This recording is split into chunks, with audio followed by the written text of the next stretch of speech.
से शुरुआत बा। आओ भैया तनी रमिजा भजन में।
भजन पे शब्द पर गौर करिएगा।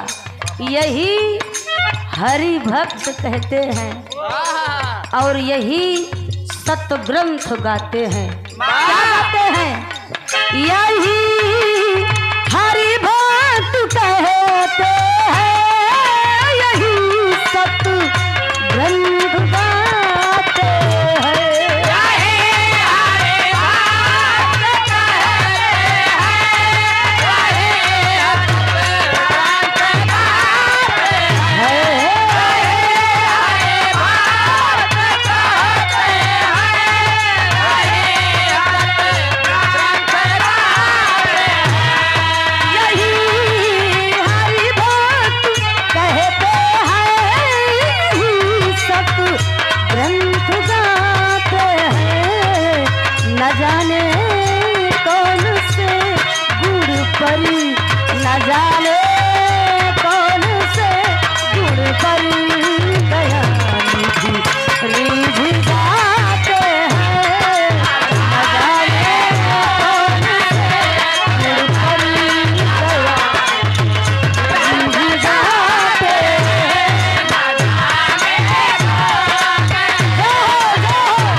कबीर जी का जवाब नहीं।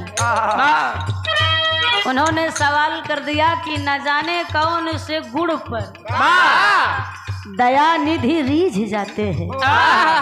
महाकुंभ में 3 बाबा ऐसे आए थे कि वो बबूल के कांटे पर लेटकर तपस्या कर रहे थे। एक संत ऐसे थे जिनका एक हाथ एकदम खड़ा था और एक और संत थे कि एकदम बिना कपड़े के थे। वाह! तमाम लोग तपस्या किए, लेकिन आज तक कोई ये नहीं बताया कि हम मनुष्यों में वह कौन सा गुण है, वह कौन सा गुण है जिस गुण पर वो दयानिधि भी दुनिया का मालिक हम मनुष्यों के न जाने किस गुण पर मोहित हो जाता है, रिझ जाता है।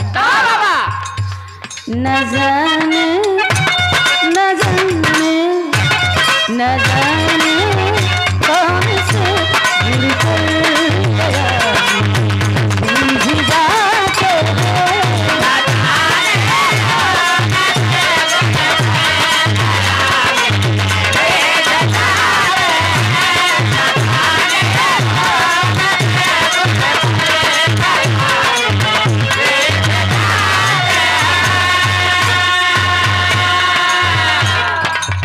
दुर्योधन कहा, हे आनंद कंद माधव मुकुंद मुख्य अतिथि महोदय जी का आगमन हो गया है। एक बार तनी जोरदार ताली गड़गड़ाहट तालियों के साथ स्वागत हो जाए। ताली बजौले में कंजूसी मत करा। अब क्या बताई, बाद में बताई। दुर्योधन ने कहा, हे माधव आनंद कंद माधव मुकुंद मुरली मनोहर। भगवान कन्हैया से दुर्योधन ने कहा, हे माधव मेरे राजमहल में चलो, तुम्हारी सेवा करूंगा, तुम्हारी पूजा करूंगा, 56 भोग लगाऊंगा। लेकिन भगवान कन्हैया मुस्कुराते हैं और मुस्कुराकर कहते हैं, नहीं दुर्योधन, मुझे तुम्हारे पूजा की, तुम्हारे आस्था की, तुम्हारे 56 भोग की कोई लालसा नहीं है, कोई इच्छा नहीं है। माधव भगवान कन्हैया ने दुर्योधन के घर जाने से इनकार कर दिया। कहना पड़ा क्या, नहीं स्वीकार करते हैं।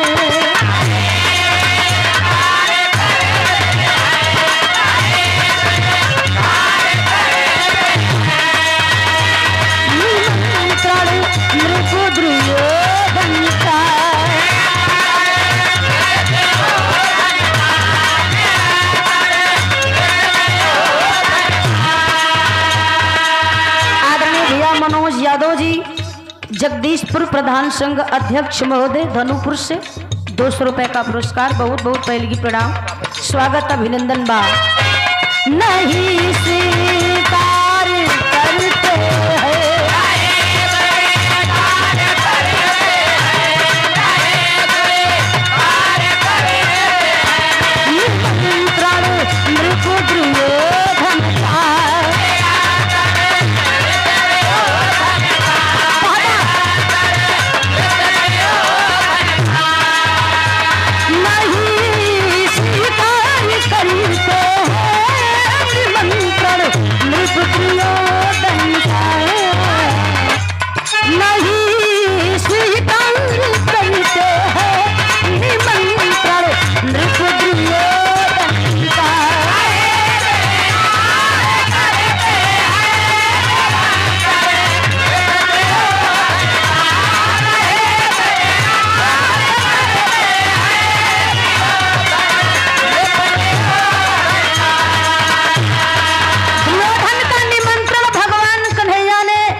दुर्योधन के 56 भोग खाने नहीं गए।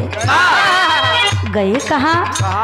विदुर के घर पहुँच कर, विदुर के घर पहुँच कर भोग की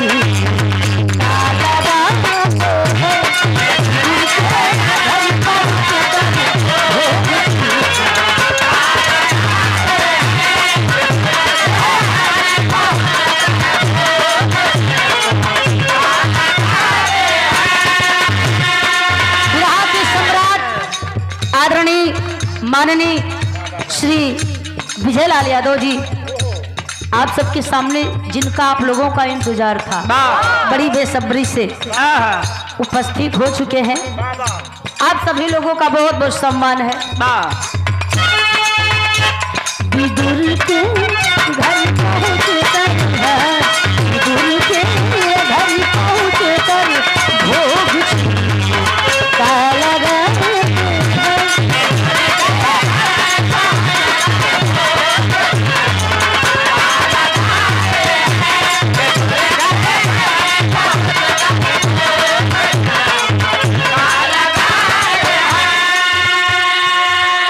पर जरा गौर करिएगा। भगवान विदुर के घरे गए, छिलका का भोग लगाए है। विदुर का जूठन भगवान खाए। जूठन नहीं, विदुर की भक्ति में सच्चाई थी, इसलिए भगवान ने कहा ये तो हमारे हमसे भी ऊपर हो गए। तो भगवान ईश्वर जिनको अपने दिल में रख ले, उससे बड़ा क्या स्थान है। अगली लाइन बड़ी इंपॉर्टेंट, बहुत बढ़िया बा।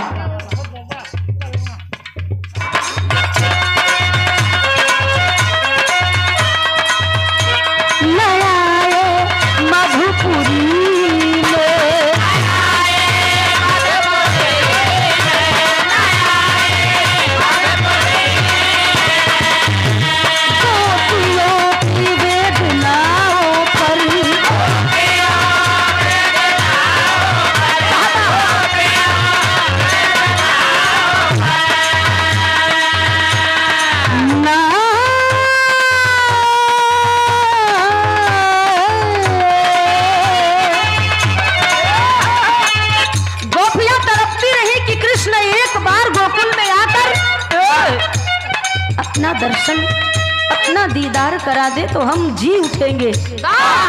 पर भगवान गोपियों से मिलने नहीं गए। जब गोकुल छोड़कर गए थे नहीं गए, गोपियों के बुलाने पर नहीं आए। वहां नहीं गए तो गए कहाँ?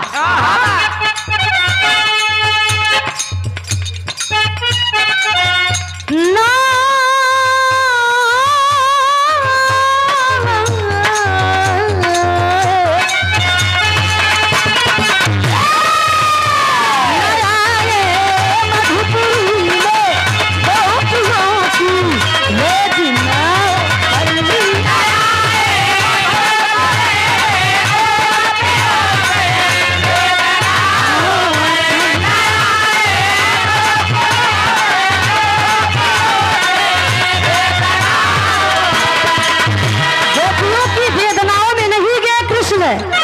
पहुंचे कहाँ?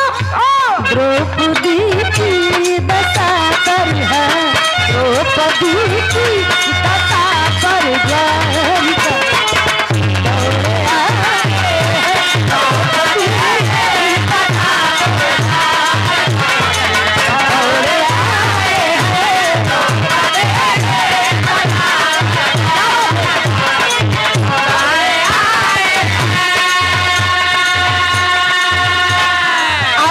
धर्मेंद्र लोहिया, जिला पंचायत सदस्य प्रत्याशी धनुपुर, भैया की तरफ से 101 रुपए का पुरस्कार। बहुत बहुत अभिनंदन।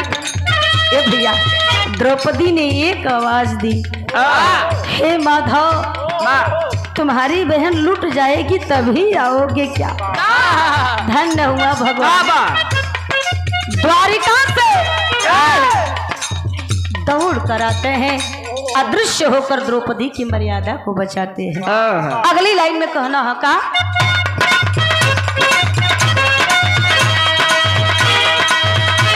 न रोए श्री पिता की, न रोए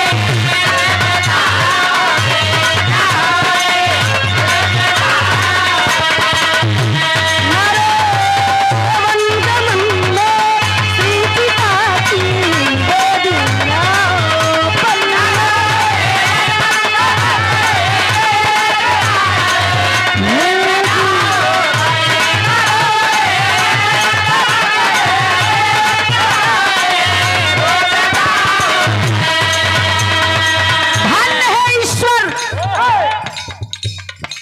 प्रभु राम को 14 वर्ष का वनवास हुआ था।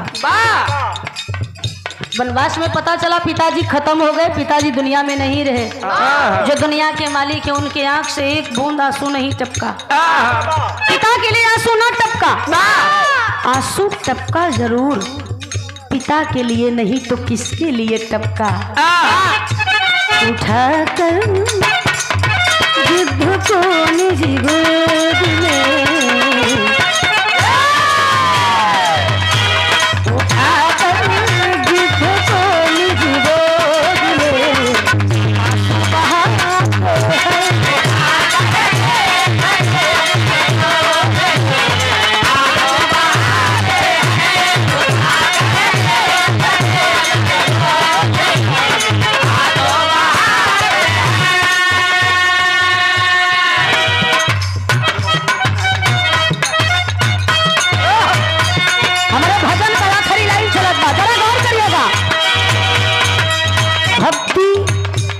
कहीं नहीं जात बाबू, भक्ति कहीं नहीं जात, भक्ति दिखाई जात है। भक्ति की ही जात है। भक्त कहता है पकड़ लो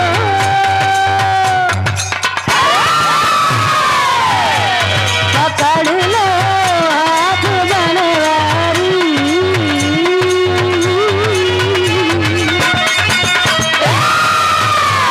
पकड़ लो हाथ बनवारी, नहीं तो डूब जाएंगे।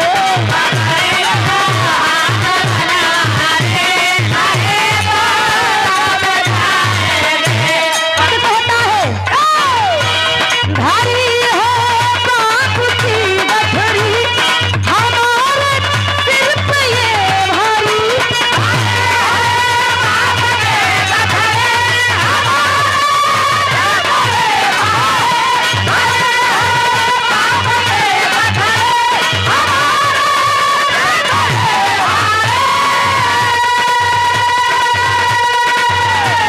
भारी है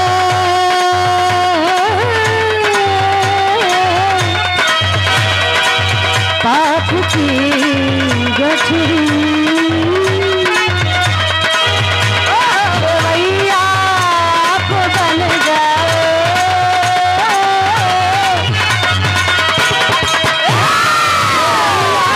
आप बन जाओ, नहीं तो डूब जाएगी।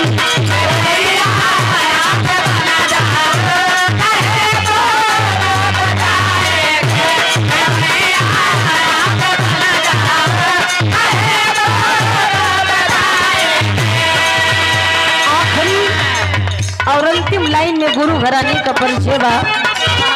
जब